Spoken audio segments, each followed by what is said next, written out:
The sleek, silver ship of the Andaluar Collective hovered just outside Earth's atmosphere, invisible to the naked eye. It was a marvel of engineering, gliding effortlessly through space with the quiet hum of its cloaking devices active. The crew of the ship, an assortment of beings from various alien species, observed Earth from a distance, cataloging its ever-changing landscape and chaotic political systems. For centuries, the Andaluar had watched humanity with growing interest and calculated indifference. Their species had a policy of non-intervention, but that did not mean they hadn't been preparing for the inevitable day when Earth would either join the galactic community or become a threat to it. They had studied human behavior, their cultures, their technology, and most importantly, their potential. The Andaluar, as a collective, were a race that thrived on order and reason. Their society was built on logic, precision, and an unyielding adherence to structure. Emotions, especially those that veered into irrational territory, were considered weaknesses, something to be avoided at all costs. For the Andaluar, every decision was a calculated risk, every action a measured step towards a harmonious, controlled future. And then the satellite struck. The small human satellite, a mere speck compared to the enormity of the Andaluar ship, had been carrying out routine operations in low Earth orbit when it collided with the Andaluar vessel.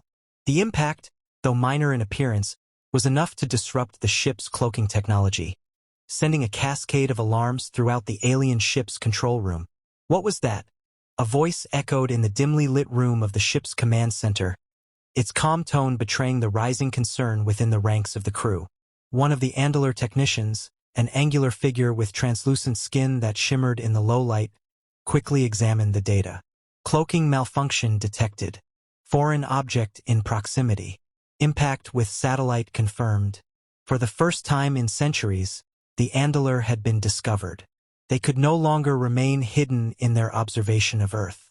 The collective's High Council convened immediately, their stoic faces showing no sign of the unease that was slowly creeping through the ranks. The decision was unanimous. They would make contact with the humans. There was no choice. They could not allow such a momentous oversight to go unnoticed, nor could they risk another unexpected event revealing their presence. An emissary was chosen, an individual of pure logic and neutrality, one who could navigate the delicate diplomatic protocols with precision. Their goal was simple: make contact, establish peaceful relations, and study the humans further to determine whether they were worthy of joining the collective or if they needed to be neutralized. Back on Earth, humanity was already in a panic. The collision of the Andaluar ship with the human satellite had been noticed by Earth's early warning systems. It wasn't the kind of event that could easily go unnoticed, even with the Andaluar's advanced technology.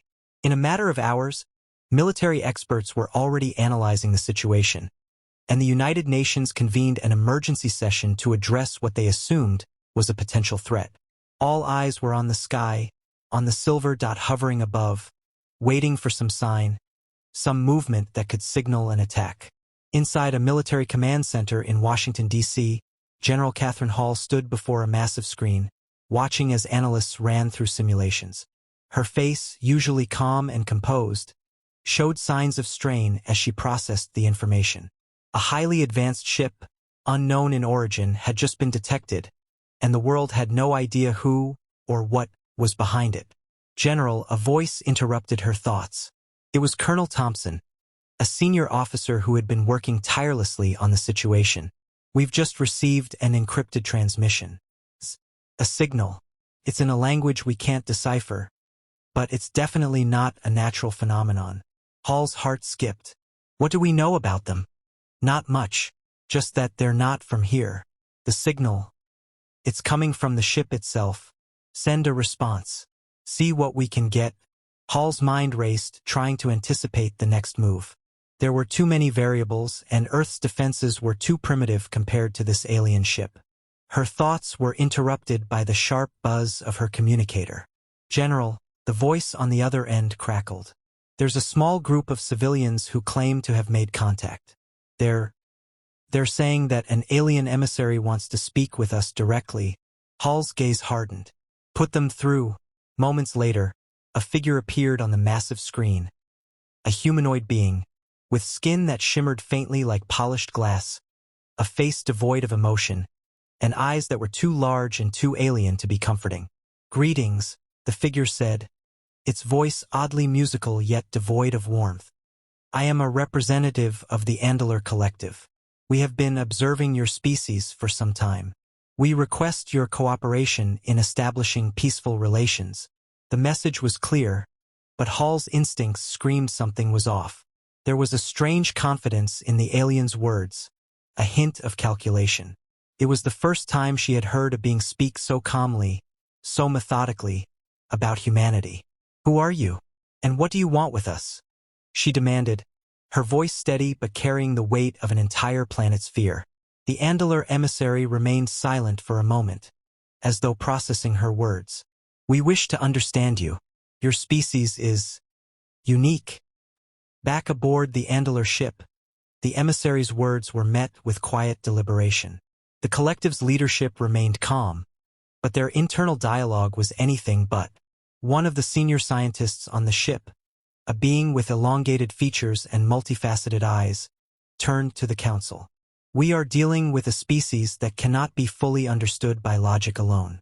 Their unpredictability is unnerving. But we must proceed as planned. Contact must be made." As the emissary prepared to return to Earth with their message, the Andalar realized they were faced with an unknown, a force they could not control. And it was only just beginning. The Andalar ship, now fully visible to Earth's satellites, began its slow descent toward the planet. Below, humanity scrambled to prepare for the unexpected. Nations were on edge, uncertain whether the alien emissary was a precursor to an invasion or an unprecedented opportunity for peaceful contact. But one thing was clear: humanity was not prepared for what was about to unfold. Within the alien vessel, a small group of humans had been chosen for an experiment. The Andalar Collective, known for their precision and control, were eager to understand the true nature of humanity, not just through their technology or culture, but through their behavior under extreme pressure. The humans selected for the experiment were ordinary people, representatives of Earth's varied backgrounds. A retired soldier, a schoolteacher, a mechanic, and a computer programmer. They had been taken aboard the Andalar ship under the pretense of diplomacy. But the truth was far more sinister. In a sterile, high-tech room aboard the Andalar ship, the humans found themselves disoriented and confused. The walls were white and featureless, the air thin and dry, and there were no windows to offer any comfort. They had been separated from one another at first, their memories of how they arrived hazy at best. A voice, disembodied and cold, echoed through the chamber. "Welcome.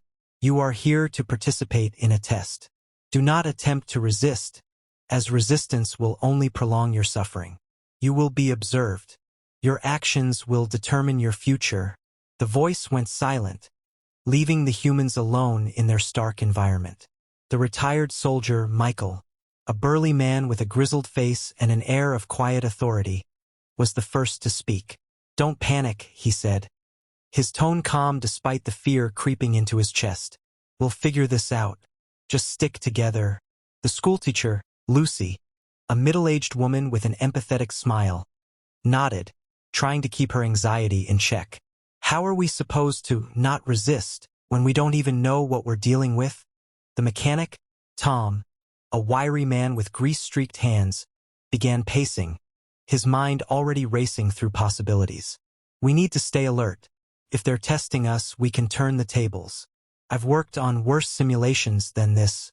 The programmer, Anna, a sharp-eyed young woman with an affinity for logic, tapped her fingers against her temple, thinking, "We need data. Whatever systems they've got in place, I'll figure out how to hack them." But the simulation was already beginning. The walls of the chamber flickered and shifted, turning into a digital maze of corridors, each one more labyrinthine and complex than the last. The air grew warmer, the atmosphere more oppressive. On the screen in front of them, a countdown timer appeared, ticking down to 0. As the final second approached, an enormous, digital beast appeared, roaring in their direction, its form pixelated but frightening. For a moment, the humans froze in fear. The Andalar, watching from their control rooms, believed the scenario would break them. After all, the creature's strength and the unrelenting environment would be too much for most beings. The humans had no knowledge of their captor's technology or the true nature of their captor's power. Yet, the humans did not react the way the Andalur had anticipated. Michael took charge, his years of military experience kicking in. "Move," he barked. "Form a perimeter." The group fell into line, instinctively trusting his leadership. They rushed down the corridor, the beast in pursuit, its growls reverberating through the walls. Tom, with quick hands, pried open a maintenance hatch and crawled inside, leading the others through the narrow, hidden passages. Anna worked furiously on a portable console she found along the way, attempting to bypass security protocols. "I'm in. We can control some of the environment. Just stay close." The Andalur watched in disbelief. The humans were improvising, working together as if they'd trained for this moment. They weren't running scared.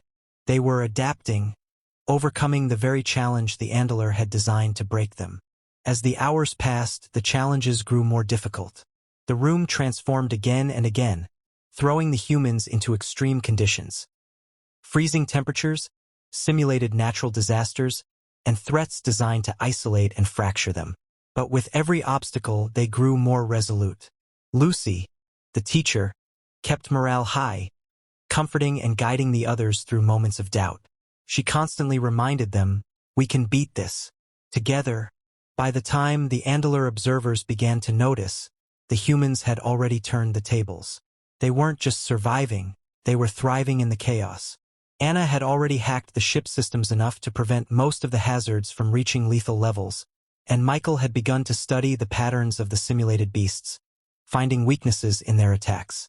The Andalur had underestimated one key factor: humanity's adaptability. And in this test, the humans were showing exactly why they had been so difficult to study for centuries. In the control room, the Andalur leaders exchanged uneasy glances. This was not the reaction they had anticipated.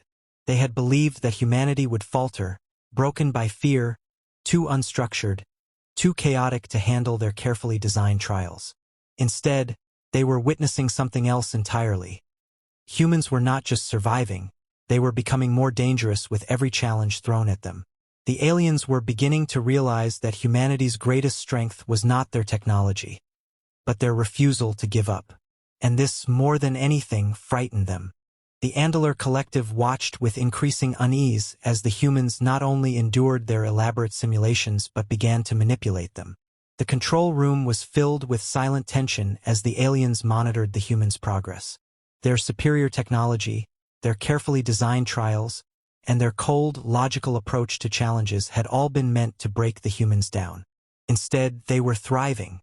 The humans had not only survived but had turned their environment into a game they were beginning to control. In one simulation, the humans had encountered a seemingly insurmountable challenge: a vast chasm, a bottomless pit that stretched for miles. The Andalur had expected them to panic, to fall into hopelessness. Instead, Michael, the retired soldier, had calmly assessed the situation. "We don't need to cross it," he had said. "We just need to get around it." With quick thinking, the group had used the surrounding environment, wrecked machinery, the remains of the simulated predators, and fashioned a rudimentary set of grappling lines. They worked together, using each person's skills to navigate the chasm without hesitation. The Andalur's response was immediate. They increased the difficulty, introducing more complex hazards: extreme heat, sudden gravitational shifts, and storms that simulated violent alien landscapes. But again, the humans adapted. Tom, the mechanic, found ways to rig the environment's failing infrastructure to give them more time. Anna, the programmer, hacked the system and diverted the excess energy, stalling the worst of the storms. By the time they reached what the Andalur had assumed would be the final test, a simulated battle against a deadly alien creature, the humans had already proven something that the Andalur had never considered. They did not panic, they did not flee, and they did not succumb to fear. Instead, they fought back with creativity, ingenuity, and a stubbornness that was almost alien to the collective. In the observation room, the Andalur leaders sat in tense silence, their minds struggling to comprehend the situation.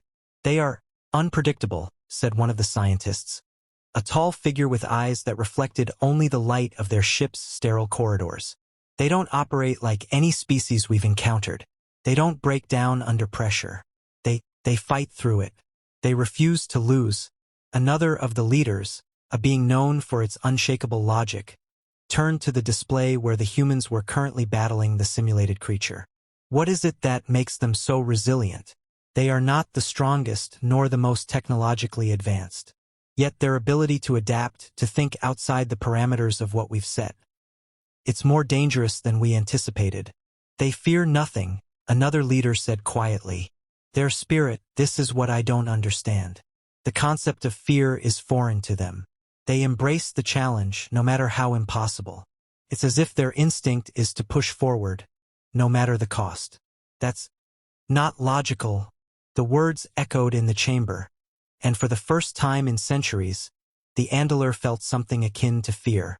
Not fear of the humans' technology or their potential for violence, but fear of something more elusive. It was their drive, the relentless, stubborn, almost irrational determination to never give up. The Andalur had prided themselves on being a species that always made the right choice, that calculated risks with exact precision. But humans weren't like that. They didn't think in a straight line. They acted from emotion, from gut instinct, from something deeper. And it terrified the Andalur. The test, however, was not over. The simulation shifted again, this time introducing a threat unlike anything the humans had encountered before, a simulated collapse of the entire environment. The chamber shook, walls cracked, and the ground beneath them fractured. A new countdown appeared, indicating a total system failure. The humans were running out of time. This was it. The Andalur expected them to fall apart, to break under the strain. But once again they were wrong. Michael, his face smeared with dirt but his eyes sharp, looked around and gave a simple order. We move. Now! The team didn't hesitate. They were a unit now, moving as one, each person working in perfect sync despite the chaos around them. The soldier led the charge. The mechanic cleared obstacles. The programmer rerouted the ship's failing systems, and the teacher kept everyone grounded, offering quiet words of reassurance. As the countdown ticked down, the Andalur watched in stunned silence. The humans, against all odds, had worked together in a way the aliens had never seen.